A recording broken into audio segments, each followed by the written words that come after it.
New to the series? This audio novel is best enjoyed from the beginning. You can find the full playlist right here or in the description. Chapter 6: The Unforeseen Trap. A knock on the manor's heavy iron gate shattered the fragile peace of our morning. My heart seized. We all knew, with chilling certainty, who it was. They came with a disarming facade of peace, a quiet ambush of false intentions. My father's face, usually so warm, was now a grim mask, like a CEO who has just been handed a fraudulent contract. He felt the lie before it was even spoken. I stood beside him as the gates creaked open. There they were, Taewoo and Nari. They looked different, hardened by the world, but their smiles were the same, bright, disarming, and utterly false. Nari's voice, a soft, honeyed whisper, promised comfort. "We thought we had lost you." Taewoo's eyes, however, held a familiar, predatory look as he called me my girl. My father's hand found my shoulder, a subtle pressure that was both a warning and a comfort. I could feel his power, the faint, discordant note of a lie ringing in the air like a broken bell. Taewoo and Nari were not here to reconcile. They were here to take. They spoke of their struggles, their voices weaving a story of pragmatic survivors who had no choice but to do what they did to survive. They told us they had heard of our camp, our resources, our miracles, and wanted to merge our two groups. Inside, the manor's warmth was a stark contrast to their cold deception. Their eyes were not on our people, but on the sturdy walls Mina had built, on the communal fire pit, on the evidence of a society that was thriving without them. Taewoo, still playing the doting boyfriend, sat beside me at the dining table. He put a hand on mine, his touch a familiar poison I had once mistaken for comfort. He said in a low, arrogant whisper meant only for me, "All this is a gold mine. We could rule this world." It was the same Taewoo from my past life, the one who saw my family's wealth not as a means to a life, but as a resource to be exploited. A self-important fool who believed he was destined for greatness and that others were simply pawns in his game. Nari, a master of the sweet facade, worked the room, her face a mask of false empathy as she spoke to my mother. Her words were a thinly veiled jab at my wealth, fueled by a jealousy that had festered since our school days. My father was an unblinking sentinel, his face impassive as he listened to the symphony of deceit. He knew every word was a lie, every gesture a calculated act, but we stayed silent. We were giving them a false sense of security, letting them think they were winning. The quiet tension shattered with Sejin's entrance. His jaw was tight as he looked at Taewoo and Nari. His presence was a silent rebuke, and their smiles faltered. They saw not a rival, but a threat. Later that night, the young scout with enhanced hearing, our silent shadow, picked up their insidious whispers.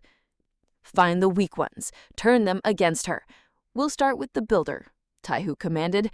"My territory control will make this place impregnable." Unbeknownst to them, the young scout with the enhanced senses, the one who could see in the dark, was standing guard just outside the manor's walls. His enhanced hearing, a subtle side effect of his awakened power, picked up the insidious whispers. He heard every word, the cold command in Taewoo's voice, the syrupy hiss of Nari's. He heard the blueprint of our destruction, the betrayal laid bare in the quiet night. "They're not here to join us. They're here to take everything," he said in a hushed, frantic whisper. Sejin's face tightened. My father, who had been sitting quietly beside me, closed his eyes. The symphony of deceit had found its true voice. It was a declaration of war. The past had returned, and it wanted to burn our future to the ground. But we were no longer unprepared. We knew their plan, we knew their lies, and now we were ready to fight back. The confrontation was swift and decisive.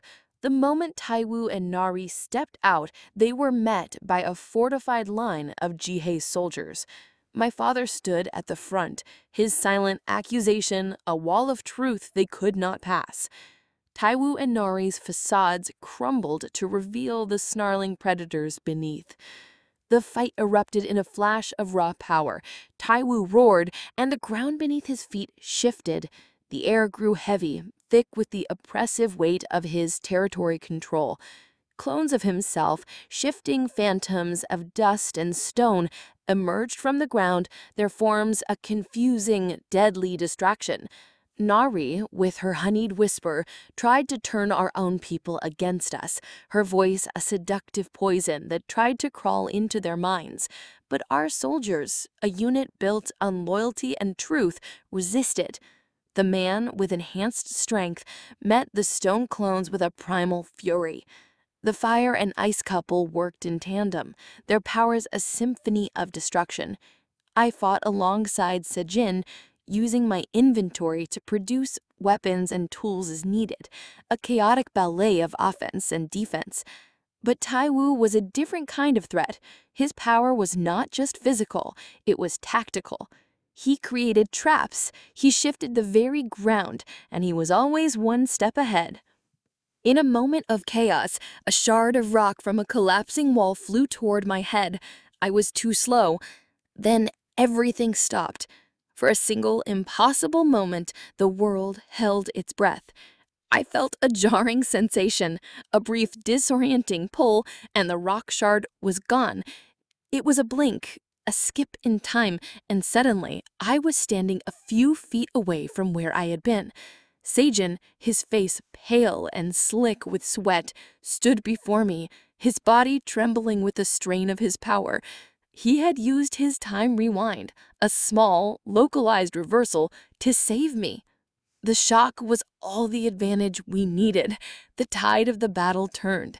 Taewoo's clones dissolved, and Nari's whispers were met with silent resolve. They were outmatched. "Fall back!" Taewoo screamed, his arrogance replaced with frantic terror.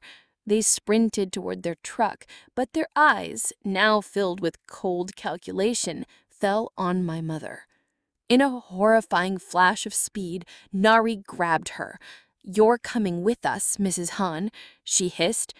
Sejin tried to give chase, but Taewoo threw a final devastating wave of stone behind them, a living barricade that sealed their escape. We had won the battle, but we had lost the most important person in our lives. The story doesn't end here. New chapters are coming soon in the official playlist. Stay tuned, and thanks for watching.